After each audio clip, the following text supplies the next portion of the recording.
चलिए बच्चों स्टार्ट करते हैं हमारा नेक्स्ट टॉपिक।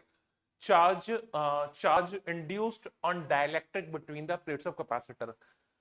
पिछले लेक्चर में या लास्ट क्लास में हम लोगों ने क्या पढ़ा था? हम लोगों ने पढ़ा था डिफरेंट डिफरेंट मैनर में हम लोगों ने कैपेसिटर की दोनों प्लेट्स के बीच में मैंने डिफरेंट डिफरेंट मैनर में डाइलेक्ट्रिक फिल किया था। ठीक है, अभी एक इसमें देख लेते हैं कि एक कैपेसिटर है, उसकी दोनों प्लेट्स के बीच में मैंने एक डाइलेक्ट्रिक फिल किया हुआ है। ये बीच में जो गैप है ना, बेसिकली गैप है नहीं, ये मैंने दिखाया हुआ है ताकि आपको समझ में आए थोड़ा सा। ठीक है, अब देखिए समझिएगा ध्यान से। जैसे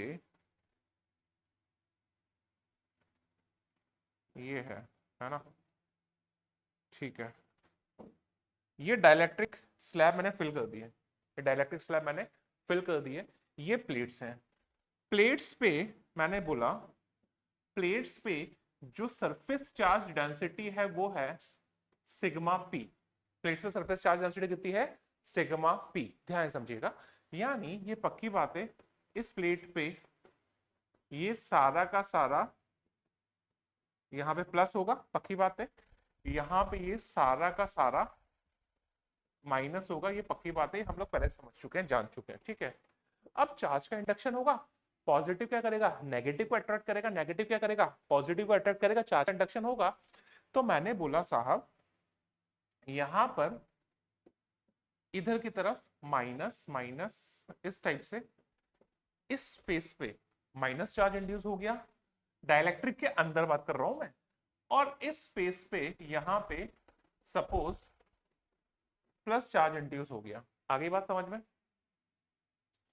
हुआ ऐसा? ठीक है, ऐसा अगर हुआ है तो मैंने बोला जो यहां पर सरफेस चार्ज डेंसिटी जो आई है वो है suppose sigma D. Dielectric plates पे है सिग्मा पी और डाइलेक्ट्रिक पे जो आई है वो कितना है? Sigma D. बात समझ में आती है? ठीक है, अब आगे समझते हैं इस चीज को। तो देखिए यहां पर अगर एयर होती, अगर एयर होती तो जो इलेक्ट्रिक फील्ड होता, ऑब्वियसली बात है जो प्लेट्स हैं उन प्लेट्स की वजह से जो इलेक्ट्रिक फील्ड होगा वो इधर की तरफ होगा, ईपी बोल दिया मैंने उसे, है ना? पॉजिटिव से नेगेटिव। डाइलेक्ट्रिक की वजह से जो इलेक्ट्रिक फील्ड होगा वो इधर की तरफ होगा, उसका मैंने बोल दिया ईडी। आगे बात समझ में? तो अंदर जो नेट इलेक्ट्रिक फील्ड होगा ई नेट, वो कितना होगा? EP minus ED. एक बात समझो, मैंने बताया था कि अगर एयर में electric field sigma by epsilon not है तो अगर डाइलेक्ट्रिक फील्ड कर देते तो वहां पे नेट इलेक्ट्रिक फील्ड कितना होता है? सिग्मा बाय के एप्सिलॉन नॉट। एप्सिलॉन नॉट को हम लोग के एप्सिलॉन नॉट से रिप्लेस कर देते हैं, जहां पे के क्या होता है? Dielectric constant of that dielectric medium. समझ में आ गया बात? तो यहाँ पे जो सिग्मा नेट हो जाएगा वो हो जाएगा सिग्मा पी अपॉन के एप्सिलॉन नॉट। कितना हो जाएगा? सिग्मा पी अपॉन के एप्सिलॉन नॉट। यही होता है। ये तो क्या था जब मैंने वो भी समझाया था, इलेक्ट्रिक फील्ड जो आया था वहां पे सिग्मा बाय एप्सिलॉन था, तो वहां पे सिग्मा पी ही तो था वो। आगे बात समझ में? इज इक्वल टू सिर्फ प्लेट की वजह से कितना होगा? प्लेट की वजह से होगा sigma P upon epsilon not minus ये हो जाएगा sigma D upon epsilon not. आगे क्या बात समझ में? Sigma P upon epsilon not और ये नेट होता है, जो जो के ये नेट होता है बेटा, तो इसलिए यहां पे के इंट्रोड्यूस करेंगे, यहां पे के इंट्रोड्यूस नहीं करेंगे, ये नेट होता है। आगे बात समझ में? ठीक है, तो यहां से ध्यान से समझिएगा, बात करता हूं मैं। तो sigma d upon epsilon naught is what? Sigma p upon epsilon naught minus of sigma p upon k epsilon naught। ठीक है, epsilon naught को गोली मार दो, तो यहां से जो सिग्मा d, सिग्मा की d क्या है? डाइलेक्ट्रिक के अंदर जो इंड्यूस चार्ज का सरफेस चार्ज डेंसिटी है। ठीक है साहब, ये हो जाएगा सिग्मा p, मैंने कॉमन ले लिया, p क्या है? प्लेट का सरफेस चार्ज डेंसिटी। ये हो जाएगा 1 माइनस 1 अपॉन के। आगे बात समझ में? तो सिग्मा डी, सिग्मा क्या होगा? क्यू अपॉन ए। सिग्मा क्या होगा? क्यू अपॉन ए। तो इसका प्लेट का एरिया और डाइलेक्ट्रिक का एरिया सेम ही है, मैंने पूरा फिल किया है, तो यहां से ये हो जाएगा क्यू डाइलेक्ट्रिक अपॉन एरिया। आगे बात समझ में? सिग्मा पी क्या हो जाएगा? Q plate upon area into 1 minus 1 upon के। ए से ए कट गया, तो जो डाइलेक्ट्रिक पे इंड्यूस चार्ज है क्यू डी वो कितना है? Q P into 1 minus 1 upon के। इसको आप कृपया कर याद रखिएगा। आगे क्या बात समझ में है? यानी डाइलेक्ट्रिक के अंदर जो चार्ज इंड्यूस हुआ है वो कितना है? QD is equal to QP into 1 minus 1 upon K is what? Dielectric constant of the material. समझ में आया क्या? जल्दी बनाए। हाँ भाई देखिए, अगला टॉपिक क्या है? थोड़ा सा बच्चों को टफ लगता है, थोड़ा सा टेंशन वाला बात है, थोड़ा सा डर लगता है इस टॉपिक में, बट इजी है, थोड़ा सा दिमाग लगाएंगे हो जाएगा। क्या बोल रहा है सा? क्या कॉन्सेप्ट क्या है अपना? टॉपिक क्या है? Force on dielectric slab being inserted between the plates of capacitor. मैं क्या कर रहा हूं? मैं कैपेसिटर की प्लेट्स के बीच में एक डाइलेक्ट्रिक स्लैब इंसर्ट कर रहा हूं। आई बात समझ में? तो उस पर कैसे फोर्स लगेगा, यहां पे भी दो कॉन्सेप्ट सीखने वाले हम लोग। अगर कैपेसिटर की दोनों प्लेट्स के बीच का पोटेंशियल कांस्टेंट है पहली चीज, या मतलब बैटरी से कनेक्टेड है, समझाई थी ये बात में, बैटरी से कनेक्टेड है तो पोटेंशियल कांस्टेंट रहने वाला है ना। दूसरा केस क्या समझाया था मैंने? अगर बैटरी मैंने रिमूव कर दी तो चार्ज कांस्टेंट है। तो मैं केस 1 का बात कर रहा हूं पहले कि बैटरी का पोटेंशियल सॉरी बैटरी से कनेक्टेड है सपोज, तो पोटेंशियल कांस्टेंट होगा। अगला केस का मैं बात करूंगा बैटरी हटा दिया तो बेसिकली चार्ज जो रहने वाला है वो कांस्टेंट रहने वाला है। बात समझ में आया क्या? बहुत अच्छी बात। आपके सामने मैंने एक सेटअप बनाया है। ये कैपेसिटर का पॉजिटिव प्लेट है, एक नेगेटिव प्लेट है, अभी बैटरी से कनेक्टेड है, वो मैंने शो नहीं किया, कनेक्टेड है यानी पोटेंशियल डिफरेंस भी जो है वो कांस्टेंट है। बात समझ में आई क्या? बात समझ में आई? बहुत अच्छी बात, ठीक है।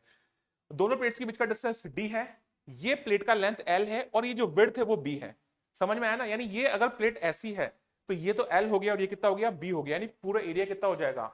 l into B. कितना हो जाएगा? l into B. बात समझ में आई क्या? एक जनरलाइज कंडीशन मान के चलता हूं मैं कि एक स्लैब है, उसको मैंने इंसर्ट किया है, और वो स्लैब को जब मैं इंसर्ट किया हूं रे बाबा, तो अभी यहां पर x लेंथ तक वो इंसर्ट हो चुकी है, यानी कितना लेंथ बचा होगा भाई? L minus x. क्या बात समझ में आ गई? बहुत अच्छी बात। अभी होगा क्या यार? जितना डाइलेक्ट्रिक अंदर आ चुका है उतने पार्ट में तो चार्ज इंड्यूस हो जाएगा, ठीक है? तो उतने पार्ट में चार्ज इंड्यूस हो गया रे भाई। मैंने बोला यहां पर माइनस चार्ज इंड्यूस हो जाएगा और यहां पर प्लस चार्ज इंड्यूस हो जाएगा। आगे बात समझ में? ठीक है। तो ये जितना पॉजिटिव चार्ज है इसके जस्ट ऊपर वाला वो उस पर फोर्स ऐसे लगा रहा होगा, बट आगे वाला पॉजिटिव चार्ज पे फोर्स कुछ इस टाइप से लगा रहा होगा। समझ में आया? जितना पॉजिटिव चार्ज है ये वाला नेगेटिव चार्ज इसमें फोर्स ऐसे लगा रहा होगा, पर जो आगे खाली वाला पार्ट है उसमें फोर्स ऐसे लगा रहा होगा। तो किधर फोर्स लगेगा अल्टीमेटली? अंदर की तरफ। आगे बात समझ में? तो अगर मैंने थोड़ा सा डाइलेक्ट्रिक को इंसर्ट कर दिया है तो प्लेट्स उसे अपने आप अंदर खींचना स्टार्ट कर देगी, यानी फोर्स जो लगेगा वो आगे की तरफ लगेगा। फोर्स कितना होगा वो मैं समझाता हूँ, ठीक है? तो अब बात समझते हैं। फोर्स सपोज लगा आगे, फोर्स कितना लगेगा वो बात करते हैं, ठीक है? यार ये जो अरेंजमेंट है ये दो कैपेसिटर की तरह बिहेव करेगा। क्यों? एक कैपेसिटर है ये, जिसका लेंथ कितना है? यहाँ पे लेंथ कितना है? L माइनस एक्स, वहां पे क्या है? एयर। दूसरा कैपेसिटर है ये, बाहर वाला से मुझे मतलब नहीं है। दूसरा कैपेसिटर ये है जिसका लेंथ यहाँ पे, ये वाला लेंथ कितना है? x। तो इतने पार्ट में एयर है, इतने पार्ट में डाइलेक्ट्रिक है। आगे बात समझ में? बात समझ में आ गई? और ये दोनों क्या होंगे? पैरेलल कॉम्बिनेशन, क्योंकि प्लेट्स पोटेंशियल डिफरेंस सेम है। समझाई थी ये बात मैंने कल भी, ठीक है? तो एक तरह से यहाँ पे दो बातें हो जाएंगी। ये तो हो जाएगा एयर कैपेसिटर और ये हो जाएगा छोटा सा डाइलेक्ट्रिक कैपेसिटर। इसका कैपेसिटेंस मैंने बोल दिया Ca और इसका कैपेसिटेंस मैंने बोल दिया Cd। अब एक बात बताओ यार, ये पैरेलल कॉम्बिनेशन होगा, पैरेलल कॉम्बिनेशन में सी इक्विवेलेंट कितना होगा? C1 plus C2। पैरेलल में C1 प्लस C2 होता है ना? भूल गई कल का लेक्चर? याद है पक्का? ठीक है। तो पैरेलल में जो कैपेसिटेंस होगा, ओवरऑल कैपेसिटेंस जो हो जाएगा इस अरेंजमेंट का, वो कितना हो जाएगा? C1 plus C2। बात समझ में आएगी? छोटू तू ध्यान दे रहा है मेरे लाल? पक्का? तो तेरी शक्ल क्यों उतरी हुई है? सही तो है, ठीक है। तो यहां पर जो C इक्विवेलेंट हो गया है वो हो गया भैया मेरा C air plus C dielectric, ठीक है साहब? तो यहां से जो C इक्विवेलेंट हो गया C कितना होता है? Epsilon not A upon D। Epsilon not A upon D। यार एयर वाला एरिया, ये लेंथ है L माइनस एक्स और ये है B, तो एरिया कितना हो जाएगा? B into L minus x. B into L minus x, और प्लेट्स के बीच का डिस्टेंस तो D ही है। प्लेट्स के बीच का डिस्टेंस तो D ही है। तो ये हो जाएगा एप्सिलॉन नॉट A हो जाएगा L minus x into B upon D। क्या बात समझ में आ गई? ये तो हो गया एयर कैपेसिटर का कैपेसिटेंस, प्लस डाइलेक्ट्रिक कैपेसिटर का कैपेसिटेंस का बात मैं करता हूं, वो हो जाएगा K एप्सिलॉन नॉट। हाँ ये लिखना भूल गया मैं। यहाँ पे जो डाइलेक्ट्रिक कांस्टेंट है वो इसका के है, ठीक है यार, सेल्फ अंडरस्टूड है तो, है ना, के है, तो जो के एप्सिलॉन नॉट ए, ये वाला लेंथ x, ये है b, तो कितना हो जाएगा x इंटू बी, हाँ या ना बोले यार, हो जाएगा x इंटू बी, तो ये हो जाएगा x इंटू बी, और बीच का डिस्टेंस अभी भी कितना रहने वाला है बाल का, d रहने वाला है, ठीक है। तो यहां से जो C इक्विवेलेंट हो जाएगा, क्या क्या कॉमन आ गया भाई लाल, यहां पे कॉमन आ गया epsilon not B by D, epsilon not, हाँ कल ही तो सिखाया था ये, नहीं सिखाया था कल, रिवाइज किया था कल जाके, तो यार भाई देखो फिजिक्स है, रोज का रोज रिवाइज नहीं करोगे, सवाल नहीं करोगे भाई, मैं क्या बड़े से बड़ा कोई नहीं सिखा सकता, मैं नाम नहीं लूंगा, ठीक है। अब देखो तो epsilon not B by D common आ गया, हाँ बाहर आ गया, यहां बचा L minus X plus K X plus K X, आगे क्या बात समझ में, एक्स कॉमन ले लूं तो के माइनस वन हो जाएगा, तो यहां से हो जाएगा C equivalent epsilon not B by D, और ये हो जाएगा L plus x into K minus one, ये हो गया मेरा सी इक्विवेलेंट। पक्की बात है क्या, पक्की बात है क्या, ये हो गया मेरा सी इक्विवेलेंट। देवी जी समझ में आ रहा है, बहुत ही अच्छी बात है। एक बात बताओ मेरे को, अभी इसकी एनर्जी कितनी होगी,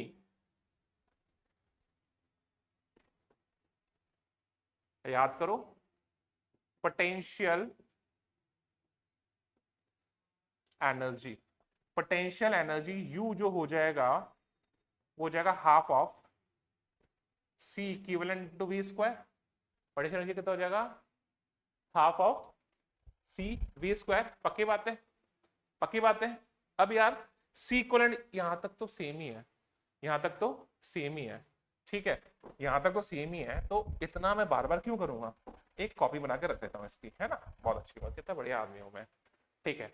अब सी इक्विवेलेंट मेरे पास आ गया है, वी स्क्वायर में मल्टीप्लाई कर दूं, ठीक है, तो देखिए यहां से लिखा तो नहीं है, ठीक है, तो जो u हो जाएगा वो हो जाएगा हाफ सी इक्विवेलेंट, ये रहा सी इक्विवेलेंट कितना है, epsilon not B by D, है ना, epsilon not B by D into L plus x into K minus one into V square, ये हो जाएगा इस सिस्टम का या कैपेसिटर का potential energy.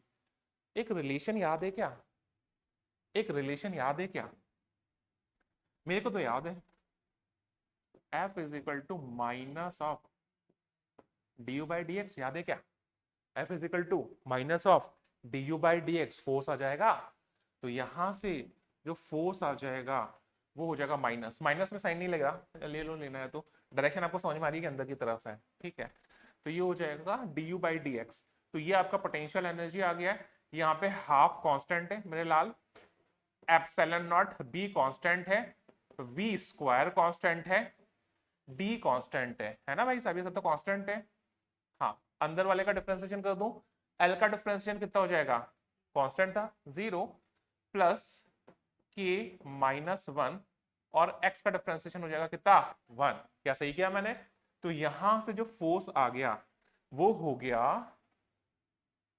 Epsilon not B V square K minus one upon 2d, इतना फोर्स लगने वाला है, क्या बात समझ में आ गया, क्या बात समझ में आ गया, तो जो फुल फोर्स का जो वैल्यू आ गया है वो हो गया epsilon not B V square K minus one upon 2d, आप नेगेटिव साइन लगाना चाहते हो नेगेटिव लगा दो, डायरेक्शन तो वैसे भी मुझे पता है। तो ये फोर्स कब आया, ये फोर्स कब आया, जब पोटेंशियल कांस्टेंट है, क्या मेरी बात समझ में आ गई, जल्दी से बना लीजिए इसे। तो भैया मेरे को लगता है समझ में आ गया होगा आपको ये वाला अरेंजमेंट। नेक्स्ट अरेंजमेंट में चलते हैं, नेक्स्ट अरेंजमेंट में क्या सीन है, देखो अगला सिनेरियो क्या है, अगला सिनेरियो ये है केस 2 1 चार्ज इज कांस्टेंट, यानी बैटरी रिमूव कर दी है मैंने, बैटरी कनेक्टेड थी तो पोटेंशियल कांस्टेंट रहता था, बैटरी रिमूव कर दी तो चार्ज कांस्टेंट है, चार्ज कांस्टेंट है, अरेंजमेंट एग्जैक्टली पहले जैसा ही है, यहां पे इक्विवेलेंट कैपेसिटेंस एग्जैक्टली पहले जैसी आएगी, ये सब एग्जैक्टली पहले जैसा आना है, तो इसमें कोई चेंज तो होना नहीं है, क्या बात समझ में आ गई। चलिए अच्छी बात है, अगर बात समझ में आ गई है तो ध्यान दीजिए। अपने पास जो कैपेसिटेंस आया है वो आया है ये, सी इक्विवेलेंट आया है ये, आ गया। चलिए अब क्या करते हैं हम लोग, ध्यान से समझिए। ये हमारा सी इक्विवेलेंट, चलो कुछ तो फायदा है हमारे पास बोर्ड का, ठीक है। अब पोटेंशियल एनर्जी क्या होगी, क्या होगी potential energy, Q square by 2c ले लूं ताकि क्यू कांस्टेंट हो जाएगा। अब चार्ज कांस्टेंट है, तो अब मैं जो पोटेंशियल एनर्जी लेने वाला हूं यू, वो लेने वाला हूं क्यू स्क्वायर अपॉन 2c, पक्की बात है। तो यहां से जो पोटेंशियल एनर्जी हो जाएगी वो हो जाएगी Q square upon 2c, Q square upon 2c, यानी हो जाएगा ये 2 times of epsilon into B into L plus x into K minus one, और मेरा डी जो है बेचारा वो ऊपर चला जाएगा। आगे बात समझ में, मेरा डी जो है वो बाहर चला जाएगा और सर ऊपर चला जाएगा। तो जो फोर्स है एफ वो कितना हो जाएगा, minus of D U by D X. Force कितना हो जाएगा मेरे लाल, minus of D U by D X. तो यहां से अगर हम लोग को फोर्स निकालना है तो जो एफ हो जाएगा वो हो जाएगा माइनस, क्या क्या कांस्टेंट है जो बाहर आ गया, Q constant, D constant, two constant, epsilon constant, B constant, तो ये सब बाहर आ जाएगा। तो ये हो जाएगा Q square D upon 2 times of epsilon naught into B D by D X of L plus x into K minus one the whole power minus one. क्या बात समझ में आ गई है ना। तो यहां से जो फोर्स आ जाएगा वो आ जाएगा minus of Q square D upon 2 times of epsilon not B N x raise to power N minus one, N x raise to power N minus one.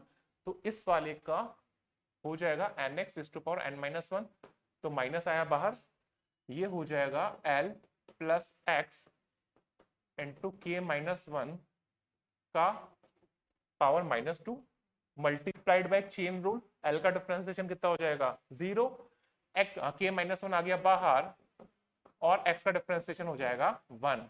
आगे के बाद समझ में। तो यहां से जो भाई साहब फोर्स आ जाएगा वो हो जाएगा Q square D into K minus one upon 2 times of epsilon not into B into L plus x minus one का होल स्क्वायर। क्या मेरी बात समझ में आ गई। तो यानी जो फोर्स आ जाएगा वो जाएगा Q square D K minus one upon 2 epsilon not B L plus X multiplied by K minus one up to whole square. क्या बात समझ में आ गया। तो अब जो फोर्स आने वाला है वो इतना आने वाला है, समझ में आई भाई बात अच्छे से। तो दोनों केसेस में आपके पास फोर्स आ गया है, जल्दी बना लीजिए इसे। तो आई होप आपको induce charge on dielectric slab और डाइलेक्ट्रिक स्लैब पे जो फोर्स है वो समझ में आ गया होगा, ठीक है। ये थोड़ा सा टफ टॉपिक होता है, उम्मीद है कि मैं आपको समझाने में सफल रहा हूँ। चलिए मिलते हैं एक अगले लेक्चर में।